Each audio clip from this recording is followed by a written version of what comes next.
DMT classes में आपका स्वागत है। आइए आज हम class 9th 11th 12th 10th जो भी यानी केमिस्ट्री अगर पढ़ता है तो अगर आपको न्यूमेरिकल पढ़ना है तो सबसे पहले जो बेसिकल चीज़ होता है न्यूमेरिकल का वो मैं आपको आज बताने वाला हूँ।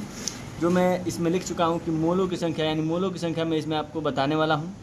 तो सबसे पहले अगर मोलों की संख्या आपको ज्ञात करना है तो आपको सबसे पहले क्या करना पड़ेगा कि उसका आपको फार्मूला याद होना चाहिए। अगर फार्मूला आपको याद है तो आप उन चीज़ों को कर लेंगे। जैसे देखिए कि मोल बराबर द्रव्यमान बटे अणुभार, इसका सूत्र होता है कि मोल बराबर द्रव्यमान बटे अणुभार। यहाँ मोल बराबर होता है एन, यानी प्रतीक के सिंबल में दिखाते हैं कि मोल बराबर एन, और द्रव्यमान को दिखाते हैं डब्ल्यू से और अणुभार को दिखाते हैं एम से। ठीक, मैंने यहाँ प्रश्न ले लिया है।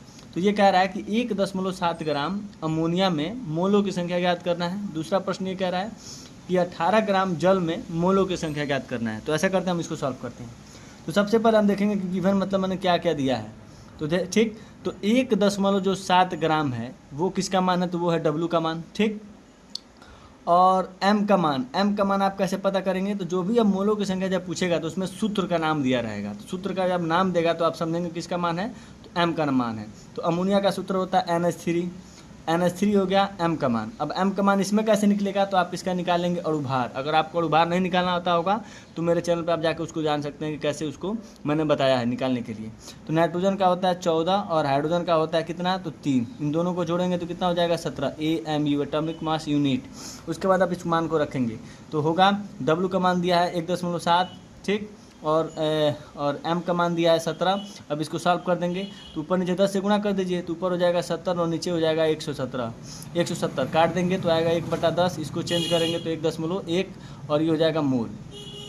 ठीक, उसी तरह आप मुझे क्या कीजिए कि अब मान लीजिए 18 वाला भी देख लेते हैं। तो दिया है 18 ग्राम, तो 18 ग्राम किसका मान हो गया, तो डब्ल्यू का मान हो गया। एम का मान निकालना है तो इसमें जल दिया, जल का सूत्र क्या होता है H2O। इसका अणुभार निकालेंगे तो इसका अणुभार हो जाएगा 18, 2 इसका होगा 16, इसका तो जोड़ देंगे तो एटॉमिक मास यूनिट ये भी हो जाएगा। यानी कि 18 ग्राम ऊपर और 18 ग्राम और 18 इसका अणुभार नीचे काटेंगे तो कितना आएगा 1 मोल।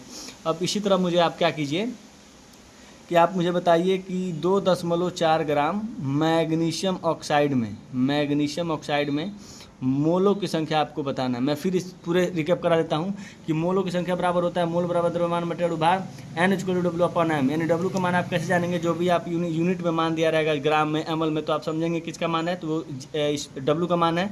और जो इसमें नाम दिया रहेगा उसका सूत्र का क्या करेंगे, आप उसका अणुभार निकाल के उसको रखेंगे। तो जो जी का मान होगा उसका ऊपर और अणुभार रखेंगे नीचे, कैलकुलेशन करके मोल का मान निकालेंगे। ठीक है, धन्यवाद।